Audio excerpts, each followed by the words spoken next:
In this lesson, we have two new sounds. We have OA, which goes O, like in boat, and we have OU, which goes ow, like in loud.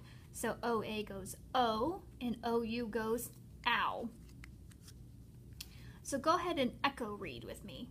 O, oi, aw, ow, I, E, or, oi, a, o, ow, r, a.